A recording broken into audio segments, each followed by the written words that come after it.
మనం భగవంతుడి అనుగ్రహం కోసం ఎన్నో దీపాలు వెలిగిస్తూ ఉంటాం. అయితే పరమేశ్వరుడి దగ్గర వెలిగించే నారికేళ దీపం అద్భుతమైన ప్రయోజనాలను కలిగింపజేస్తుంది. కార్తీక మాసంలో వచ్చే ఏ సోమవారం అయినా సరే ఈశ్వరుడి దగ్గర నారికేళ దీపాన్ని వెలిగిస్తే లక్ష్మీ కటాక్షం కలుగుతుంది, శివానుగ్రహం కలుగుతుంది. అన్ని సమస్యలు కూడా తొలగింపజేసుకొని శివానుగ్రహానికి పాత్రలు కావచ్చు. కార్తీక మాసంలో వచ్చే సోమవారం వీలు కాని పక్షంలో ఏ నెలలోనైనా సరే సోమవారం పూట సాయంకాలం ప్రదోష సమయంలో ఈశ్వరుడి దగ్గర నారికేళ దీపాన్ని వెలిగిస్తే ఆ గృహంలో శివుడు ఆనంద తాండవం చేసి అష్టైశ్వర్యాలు భోగభాగ్యాలను కలిగింపజేస్తాడు.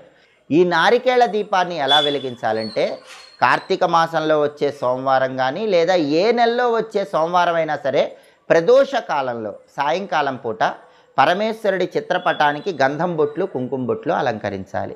లేదా శివలింగం